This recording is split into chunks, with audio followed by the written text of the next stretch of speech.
Hello students, last video में हमने अपनी फर्स्ट एक्सरसाइज कंप्लीट कर ली थी। तो आज हम स्टार्ट करते हैं अपनी सेकंड एक्सरसाइज। एक्सरसाइज स्टार्ट करने से पहले मैं आपको थोड़ा सा इंट्रोडक्शन दे देती हूँ कि इस एक्सरसाइज में आपने करना क्या है, क्या चीज़ है। फर्स्ट एक्सरसाइज में हमने देखा था कि रेशनल नंबर्स क्या होते हैं। तो इस एक्सरसाइज में हम क्या पढ़ेंगे, इरेशनल नंबर्स। रेशनल नंबर्स क्या थे? वो नंबर्स जो हम पी बाई क्यू की फॉर्म में लिख सकते हैं। और इरेशनल नंबर्स क्या होते हैं? उनके अपोजिट, वो नंबर्स जो हम पी बाई क्यू की फॉर्म में नहीं लिख सकते। क्या बन जाएगा? Numbers which can not B written in the form of p by q। जो p बाई क्यू की फॉर्म में नहीं लिखे जाते उनको हम क्या बोलते हैं? Irrational number. एग्जाम्पल हमारा क्या हो जाएगा इसका? √3, पाई, √5, 0.01001, ऐसे ही सो ऑन। बहुत सारे बच्चे इन रूट वाले नंबर्स को लेके कंफ्यूज हो जाते हैं कि ऐसे कौन से नंबर्स हैं जो रैशनल है और ऐसे रूट वाले कौन से नंबर हैं जो इरेशनल नंबर है। देखो बच्चों, अब जो रूट के अंदर नंबर है, अगर वो कंप्लीट रूट है तो वो हमारा क्या बन जाएगा? रैशनल नंबर बन जाएगा। और वो नंबर्स जो रूट के अंदर कंप्लीट स्क्वायर नहीं है वो हमारा क्या बन जाएगा? इरेशनल नंबर बन जाएगा। जैसे √4, अब √4 को हम क्या लिख सकते हैं? 2। तो ये हमारा क्या बन जाएगा? Rational number. ठीक है, ये क्या हो गया हमारा? Rational number. और अगर मैं बोलूँ √9, इसको हम क्या लिख सकते हैं? 3। 9 क्या होगा? 3 बनेगा। तो ये भी क्या बन जाएगा हमारा? Rational number. लेकिन मैं बात करूँ √3 की, 3 का कोई भी कंप्लीट स्क्वायर नहीं है, तो ये क्या बन जाएगा? Irrational number. √3 हो गया, √5 हो गया, √7 हो गया, ये सब हमारे क्या बनेंगे? इरेशनल नंबर बनेंगे। ठीक है, अब आपको आई थिंक कोई कन्फ्यूज़न नहीं होगी कि कौन से नंबर जो है वो रैशनल होंगे, कौन से नंबर इरेशनल नंबर होंगे। अब आगे बढ़ते हैं। वो नेक्स्ट क्या है हमारा? Real number. अब रियल नंबर क्या होते हैं? Collection of rational and irrational number. क्या होते हैं? Collection of rational number and irrational number. जितने भी रैशनल नंबर है और जितने भी इरेशनल नंबर है, अगर हम उनको कंबाइन कर दें तो वो हमारा क्या बन जाएगा? Real number. अब नंबर सिस्टम में सबसे बड़ा जो होता है वो क्या होते हैं? रियल नंबर होते हैं। जितने भी नंबर्स हैं वो सब किसके अंदर आते हैं? हमारे रियल नंबर्स के अंदर आते हैं। चाहे वो नेचुरल नंबर हो, चाहे वो होल नंबर हो, चाहे वो इंटीजर्स हो, रेशनल हो, इरेशनल हो, सारे के सारे किसके अंदर आएंगे? हमारे रियल नंबर्स के अंदर आएंगे। सबसे बड़ा ग्रुप होता है नंबर्स का रियल नंबर। ठीक है, चलो अब स्टार्ट करते हैं हम अपनी फर्स्ट क्वेश्चन, एक्सरसाइज नंबर 1.2 का।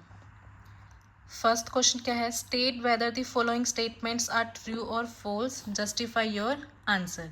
First part, every irrational number is a real number.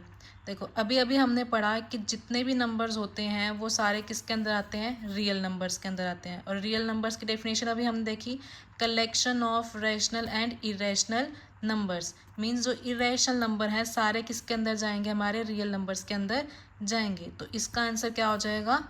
Yes, means true, कि जितने भी इरेशनल नंबर हैं वो सारे क्या होते हैं? हमारे रियल नंबर्स होते हैं। नेक्स्ट क्या है? Every point on the number line is of the form √m where m is a natural number.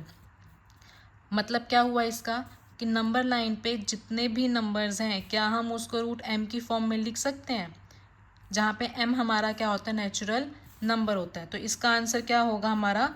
No. No क्यों होगा? क्योंकि नेगेटिव नंबर लेकर देखो, नेगेटिव नंबर को हम जैसे कि एग्जांपल ले लिया हमने -3, रूट के अंदर कभी भी हमारा माइनस नहीं आता। दैट मीन्स कि negative numbers can not be written in the form of √m। तो आंसर क्या हो जाएगा इसका? नो, बिकॉज क्या बनेगा? Because negative number cannot be written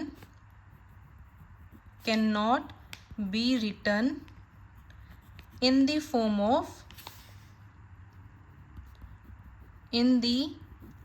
of root m।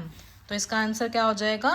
False, क्योंकि नंबर लाइन पे हमारा पॉजिटिव नंबर्स भी आते हैं और नेगेटिव नंबर्स भी आते हैं, तो हर एक नंबर की बात की जा रही है ना यहाँ पे, इसलिए हम नेगेटिव नंबर्स भी चेक करेंगे, तो इसीलिए इसका आंसर क्या हो जाएगा? फॉल्स। थर्ड पार्ट क्या है इसका? Every real number is a irrational number. क्या जितने भी रियल नंबर्स हैं वो इरेशनल नंबर हैं? बिल्कुल नहीं है। अभी हमने कहा कि रियल नंबर जो हैं वो रैशनल और इरेशनल का कलेक्शन है, इरेशनल नंबर्स नहीं है रियल नंबर्स का कलेक्शन, तो यहाँ पे आंसर क्या हो जाएगा? फॉल्स। ठीक है, अब इसको एग्जाम्पल से भी प्रूव करना होगा। एग्जाम्पल क्या होगा?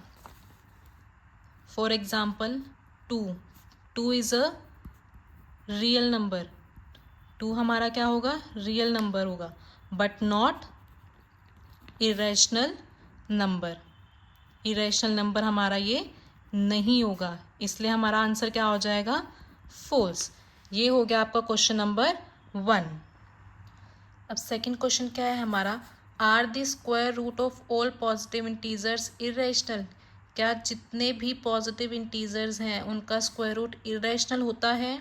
If not, give an example of the square root of a number that is rational number. अगर ये फॉल्स है तो एक एग्जाम्पल दो जिसका स्क्वायर रूट हमारा क्या होना चाहिए? रैशनल नंबर होना चाहिए। अब इसका आंसर क्या होगा? फर्स्ट पार्ट क्या है? Are the square root of all positive integers irrational.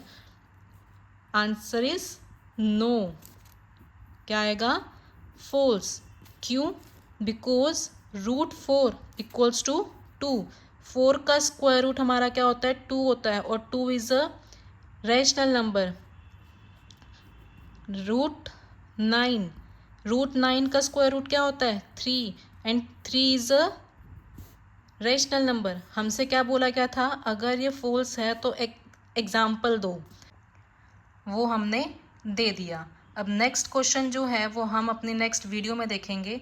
अगर आपको इन 2 क्वेश्चंस में या जो भी इंट्रोडक्शन मैंने आपको करवाया, अगर आपको कोई भी प्रॉब्लम है तो आप मुझे कमेंट बॉक्स में कमेंट कर सकते हैं, या फिर कोई भी क्वेश्चन जो आपको पूछना हो तो आप उसको कमेंट बॉक्स में लिख देना। आपको उस पर अलग से वीडियो बना के मैं बता दूँगी।